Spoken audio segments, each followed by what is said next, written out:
benefit of hindsight. And kawan can't get bedding. Some kawi now in me bonia. I'm sorry. Sticker, it doesn't work like that. One kofa hidi amefi and come once in a be amefi. Get this straight and be mindful of your communication. That somebody who has Mame Mao Akwaba and found Bragan and Sam TV GH so what frame Adjoa searching.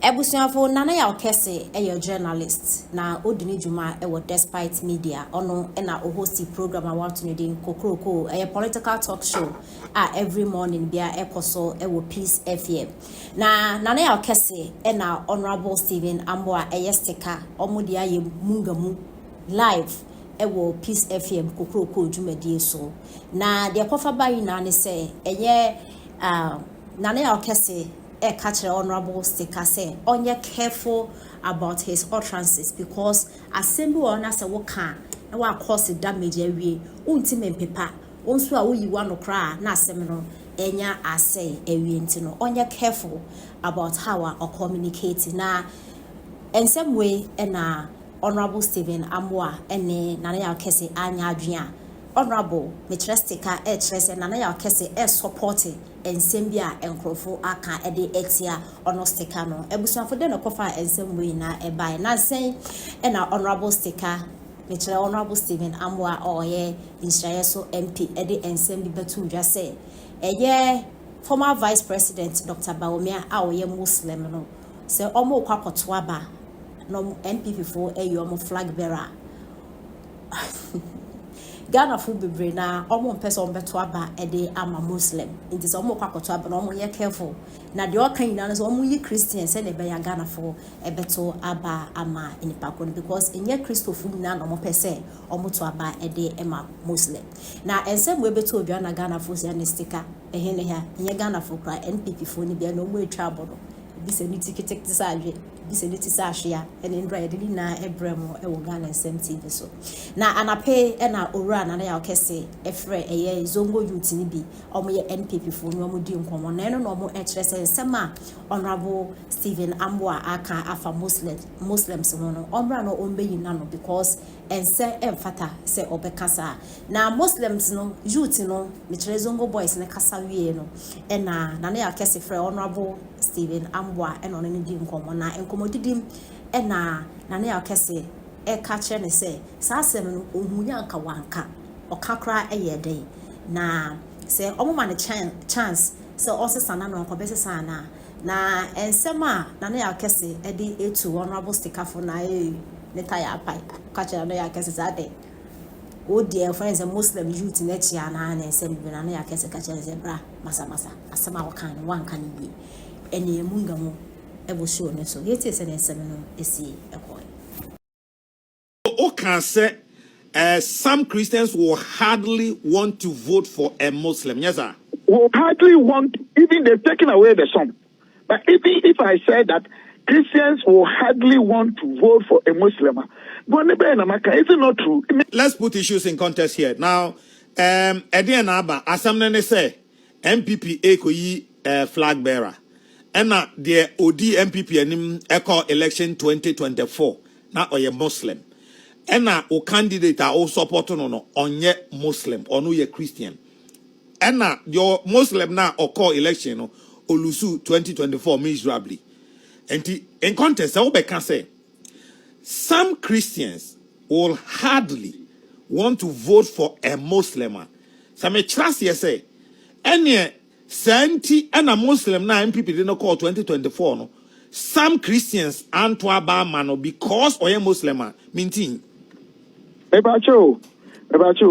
So me I'm say I disagree with them. It doesn't even make sense to do that.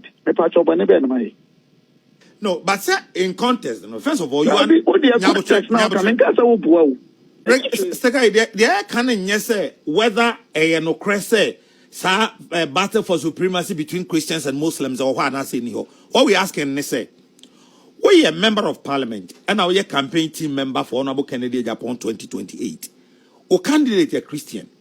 Dear occur 2024 now when we know or no you Muslim. Enti says Sebia in a certain way says a battle for supremacy in crowd. Now walk or can say some Christians will not want to vote for a Muslim. Na ebia obi so otenchan ka say ene sentina ba omian wini no a onti nti kasa asem we wanka na nye de remember say sasem free wano na etofo mu wi a enye wo na wo control interpretation man for the better so nti ka wanka ka de na beba. Oh, okay, na sadia me no we adwin. But also na otu enim say utie mi tape na uwi a tape ma send ya mamo. Eno kroma yi bebre film, but they say we the romance e dey to public domain. Me pokra de me more tape. Me nuana. Da be me pokra de me more tape nkomo me no wadi anope ya na be gyina so bi sa asem. Me more tape. Me pokra de me more tape. E nkomo a me ni wudi ya na me gyina so mi bi sa asem. I'll never accept because I've never done that. Nti o say oye zongo boy oba be kumi say you used to threaten na me the problem. Mpacho. Ali Stekanya botre.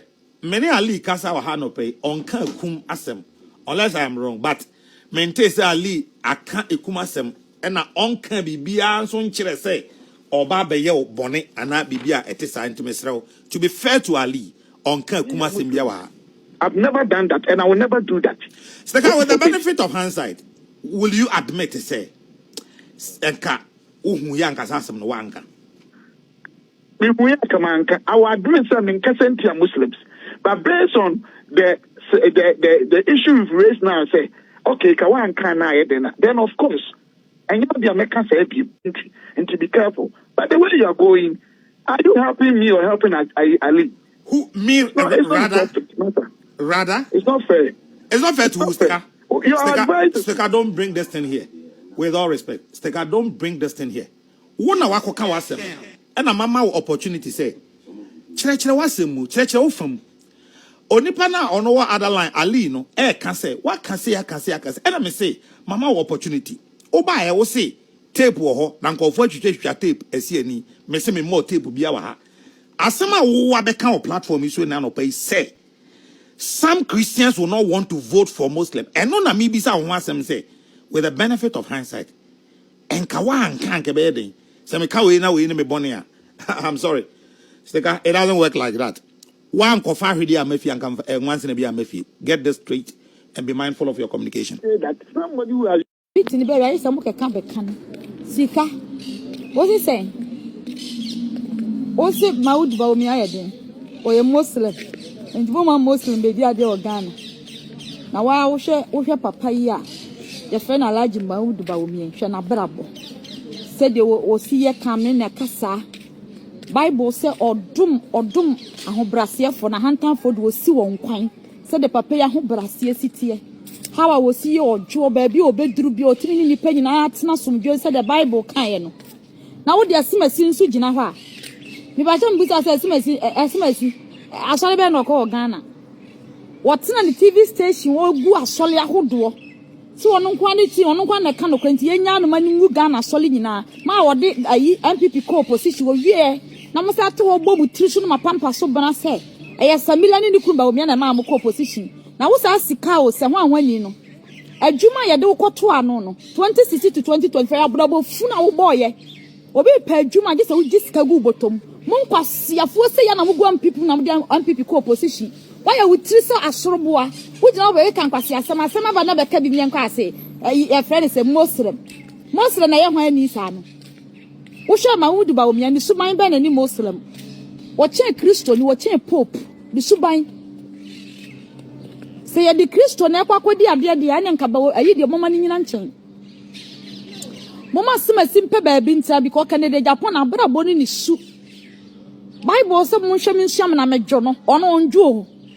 Uhwe ba omi ane Canada wan na ejo a odi Kristo suban ekototo ho mo pemba bi ntina ene Canada hu se opa didi ento odi nyame odi Kristo ene akokopa didi ana otena Ghana tena radio station TV station ogu asoli nyina wo Ghana no ayesa Ghana fo asofofo a omo de sika nti omo sum sika gya nyame no ebi omo wura befi nanka Canada asoli be dan no be wura mu saa no agese oyonko a ono so onyina no o hyi no Yami hu mo bosa mu evil things na mo de TMPP mu na.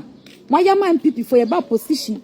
Wo jani TV station no panu na wi a no all bruni trisu na pampa so asofo trisu buna e kan nsema kese agi akra no ye to ni fo a wantie no wode MPP ba opposition wi abu wi mo sada ne mani akwa ne ba wo mi aso na me ntwia mo ka nkwa siafo a mo de mo no mo te guy mo te MPP mu na mo e ma de say mo de